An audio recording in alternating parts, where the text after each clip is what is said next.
Assalamualaikum warahmatullahi wabarakatuh. Selamat pagi anak-anak. Bagaimana kondisinya? Semoga dalam kondisi sehat semua. Amin. Untuk pagi hari ini, pembelajaran tema 6 cita-citaku, subtema 2, pembelajaran 2 untuk kelas 4. Persiapkan buku paketnya, dan sebelumnya kita berdoa menurut agama dan kepercayaan masing-masing. Untuk KD-nya yaitu Bahasa Indonesia KD 3.6, SPDP KD 3.3, dan IPA KD 3.2. Kemudian untuk tujuan pembelajarannya, yang pertama, melalui kegiatan membaca puisi, penari, dan menjawab pertanyaan berkaitan dengan puisi tersebut, siswa dapat menjelaskan cara membuat puisi dengan benar. Yang kedua, melalui kegiatan mencari informasi tentang beberapa gerakan tari daerah, siswa dapat mengetahui dan menjelaskan gerak tari kreasi daerah dengan rinci. Yang ketiga, melalui kegiatan mengikuti gerakan tari daerah, siswa dapat mempraktekkan gerakan tari kreasi daerah dengan percaya diri. Yang keempat, melalui kegiatan membaca teks manfaat makhluk hidup di sekitar kita dan membuat peta pikiran dari bacaan tersebut, siswa dapat menjelaskan manfaat makhluk hidup bagi lingkungan sekitar dengan benar. Dan yang terakhir, melalui kegiatan mengamati lingkungan sekitarnya, siswa membuat laporan hasil pengamatan tentang manfaat makhluk hidup dengan benar. Ya, itulah tujuan pembelajaran untuk pagi hari ini. Perhatikanlah gambar-gambar berikut ini. Di situ terdapat 4 gambar mengenai profesi seseorang. Tahukah kalian apa profesi dari mereka tersebut? Ya, yang pertama yaitu pelukis. Kemudian ada penari. Selanjutnya ada sutradara, dan yang terakhir yaitu pesulap. Mereka memiliki profesi yang berbeda. Siapakah di antara kalian yang ingin menjadi pekerja seni? Pekerja seni adalah seorang yang memiliki bakat dan kemampuan tertentu yang bekerja di berbagai bidang kesenian. Para penari, pelukis, animator, sutradara, dan pesulap merupakan beberapa contoh pekerja seni. Para pekerja seni ini bekerja untuk membuat orang lain merasa senang dan semakin menghargai keindahan di sekitarnya. Jika kalian harus memilih, pekerja seni manakah yang paling kamu sukai? Alasannya mengapa? Keterampilan dan pengetahuan apa saja yang harus dimiliki? Selanjutnya, kehebatan apa saja yang kalian ketahui dari pekerja seni? Tuliskan pendapatmu pada buku tulis, lalu dikirimkan ke Pak Guru. Apakah kalian menyukai seni tari? Ada banyak penari daerah yang telah berjasa bagi perkembangan seni di Indonesia dan memperkenalkan budaya Indonesia ke mancanegara. Para penari daerah biasanya bermula dari kesenangan menari dan menurunkan tradisi seni daerah. Sungguh mulia peran para penari daerah itu. Mari kita simak kisah seorang penari gandrung Banyuwangi. Seorang ibu bernama Supina mengisahkan perjalanan hidupnya sebagai seorang penari gandrung. Dari gandrung berasal dari Banyuwangi, Jawa Timur yang sudah ada sejak zaman penjajahan kolonial Belanda. Tari gandrung merupakan tari penyampai pesan untuk para pejuang yang bergerilya pada Perang Puputan Bayu tahun 1771. Oleh karenanya, pada awalnya penari gandrung adalah laki-laki. Pada tahun 1895 mulai muncul generasi penari gandrung wanita. Ibu Supina mulai menjadi penari gandrung pada usia 14 tahun, yaitu sejak tahun 1979. Ibu Supina belajar pada sebuah kelompok tari gandrung yang dipimpin oleh Akidah, yaitu Gandrung Akidah. Di sana Bu Supina belajar dengan rajin sehingga dalam waktu yang tidak terlalu lama diperkenankan menjadi menari di pentas. Saat itu Ibu Supina sering tampil di pentas untuk acara-acara tertentu seperti undangan atau perkawinan yang biasa digelar di masyarakat Banyuwangi. Ibu Supina tidak pernah menyesali keputusannya untuk menjadi seorang penari gandrung. Ibu Supina bangga karena tari gandrung melambangkan kesuburan. Ibu Supina bahkan pernah diundang menari ke mancanegara seperti Amerika, Korea, dan Cina. Ibu Supina tidak menyangka bahwa profesinya sebagai penari gandrung mendapatkan penghormatan yang tinggi. Ibu Supina bangga telah mengenalkan budaya Indonesia kepada masyarakat di mancanegara. Ya, itulah tadi bacaan kisah seorang penari gandrung Banyuwangi. Selanjutnya kalian jawab pertanyaannya yang ada di buku paket nomor 1 sampai dengan nomor 4 saja.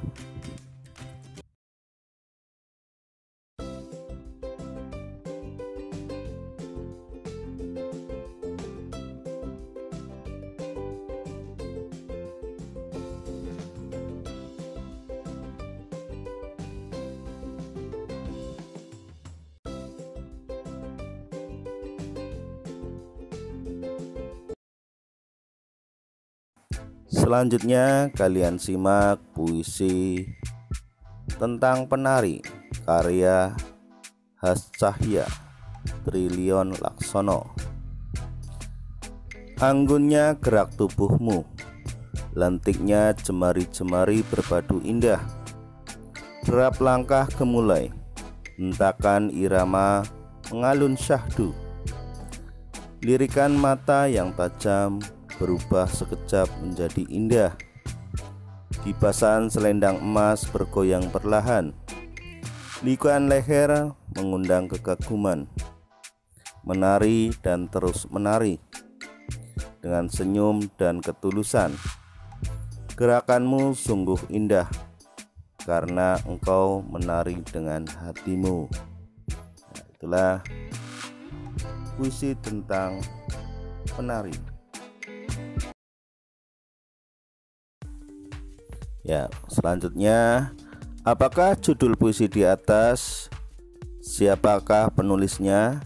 Ya, judul puisi di atas yaitu Puisi Penari karya Hascahya Trilion Laksono.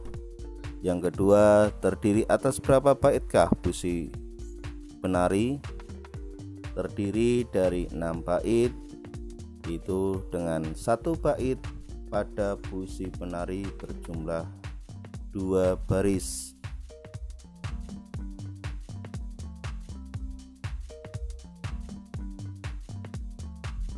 Kemudian yang ketiga, terdiri atas berapa bariskah puisi tersebut? Yang keempat, bercerita tentang apakah puisi penari, dan buatlah sebuah paragraf yang menceritakan isi puisi tersebut. Ya, untuk nomor 3 itu terdiri dari 2 baris di setiap baitnya, dan untuk keseluruhan ada 12 baris. Yang keempat yaitu bercerita tentang gerakan sebuah penari. Untuk paragrafnya yaitu penari adalah suatu profesi, pekerja seni. Setiap gerakan tari memiliki keterpaduan dengan iramanya, maka itulah gerakannya indah karena menari dengan perasaan hati. Ya, itulah jawaban untuk nomor 3 dan nomor 4. Kemudian yang nomor 5, buatlah sebuah gambar yang menggambarkan kisah dalam puisi penari. Ya, itulah gambar dari tari. Selanjutnya amatilah gambar tarian berikut. Kemudian pasangkanlah keterangan berikut ini dengan gambar yang sesuai agar kalian mengetahui nama tari dan asal dari daerah tersebut. Ya, untuk yang pertama yaitu tari pendet dari Bali. Yang kedua, tari piring dari Sumatera Barat. Ketiga yaitu tari remo dari Jawa Timur. Dan yang keempat ada tari saman dari Aceh. Ya, itulah gambar tarian beserta daerah asal mereka. Negara Indonesia memang kaya akan budaya dengan beragam masyarakat yang tinggal di dalamnya. Sebagai negara kepulauan, Indonesia memiliki ribuan pulau dan perairan laut yang luas.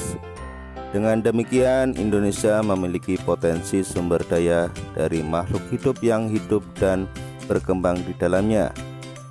Apa saja manfaat makhluk hidup di sekitar kita? Ya, mari kita simak bacaan yang berjudul manfaat makhluk hidup di sekitar kita. Makhluk hidup terdiri atas tumbuhan, hewan, dan manusia. Manusia memerlukan tumbuhan dan hewan untuk memenuhi kebutuhan hidupnya. Hewan dan tumbuhan dikelola manusia sedemikian rupa sehingga memberikan manfaat bagi kehidupan manusia. Tumbuhan dan hewan merupakan sumber daya alam hayati. Keberadaannya akan terus-menerus ada sepanjang tidak terjadi peristiwa yang membuatnya punah. Tumbuhan membantu lingkungan untuk menyediakan oksigen dan menahan air hujan agar tidak terjadi erosi. Tumbuhan juga berfungsi sebagai pelindung tanah-tanah yang miring agar tidak mudah longsor. Tumbuhan juga bermanfaat untuk menyerap karbon dioksida yang dikeluarkan manusia dan hewan lainnya untuk dimanfaatkan dalam proses fotosintesis. Apakah manfaat hewan bagi lingkungan sekitarnya? Hewan mengurai berfungsi untuk menguraikan sisa makanan menjadi zat makanan yang dapat diserap oleh tumbuhan sebagai zat hara. Dalam mata rantai makanan, hewan bermanfaat untuk menjaga keseimbangan alam. Tumbuhan dan hewan sebagai sumber daya hayati memiliki manfaat yang banyak bagi kehidupan manusia. Beberapa manfaat tersebut sebagai berikut. Yang pertama, sebagai sumber bahan pangan. Itu hewan merupakan sumber makanan manusia, antara lain sapi, ayam, udang, dan ikan. Sedangkan tumbuhan yang menjadi sumber makanan antara lain sayuran, buah-buahan, dan palawija seperti padi, kedelai, dan jagung. Yang kedua, sebagai bahan sandang atau pakaian. Bahan pakaian yang digunakan manusia berasal dari serat tumbuhan dan hewan. Contoh tumbuhan yang dimanfaatkan seratnya adalah kapas, sedangkan contoh hewan yang dimanfaatkan seratnya adalah ulat sutra dan domba. Serat-serat ini diolah menjadi benang yang kemudian dipintal dan ditenun menjadi kain. Yang ketiga yaitu sebagai peralatan rumah tangga. Banyak perabot rumah tangga terbuat dari kayu yang berasal dari tumbuhan keras. Beberapa contoh adalah kayu dari pohon jati, cendana, mahoni, dan pinus. Dan yang keempat sebagai produk kesehatan. Tumbuhan dan hewan dapat digunakan sebagai bahan obat-obatan. Berbagai tanaman obat seperti kunyit, jahe, temulawak, dan kumis kucing dimanfaatkan sebagai obat. Beberapa jenis hewan juga dimanfaatkan untuk obat-obatan seperti kadal, kelelawar, dan cacing. Selanjutnya, berdasarkan bacaan di atas supaya membuat peta pikiran untuk menjelaskan manfaat tumbuhan dan hewan terhadap kehidupan manusia. Nah, berikut peta pikiran manfaat tumbuhan dan hewan bagi kehidupan manusia. Kemudian yang kedua, jelaskan manfaat tumbuhan bagi lingkungan sekitarnya. Salah satunya sebagai bahan obat-obatan tradisional, untuk membuat alat-alat rumah tangga, dan bisa juga sebagai bahan pangan. Yang ketiga, jelaskan manfaat hewan bagi lingkungan sekitarnya. Ya, sama ya, itu sebagai bahan sandang atau pakaian, terus ada juga sebagai bahan pangan dan obat-obatan. Yang keempat, apakah yang akan terjadi pada daerah yang tidak subur sehingga tumbuhan sulit tumbuh? Ya, jawabannya, jika daerah tidak subur maka tumbuhan akan layu dan mati karena kekurangan air. Sedangkan yang nomor 5, apakah yang akan terjadi pada hewan-hewan yang berada di hutan yang telah dirusak oleh kegiatan manusia? Ya, jawabannya, hewan akan kehilangan makanan yang dibutuhkan sehingga menjadi kelaparan dan akhirnya mati. Ya, selanjutnya berikut tabel nama tumbuhan dan nama hewan serta manfaatnya yang ada di sekitar rumah kalian. Ada kunyit, ada kencur, ada jahe, kemudian hewannya ada ayam, sapi, dan ada kerbau. Ya, demikian pembelajaran untuk pagi hari ini. Semoga dapat bermanfaat untuk kalian semua. Tetap semangat meski masih belajar di rumah. Sekian dari Pak Guru. Assalamualaikum warahmatullahi wabarakatuh.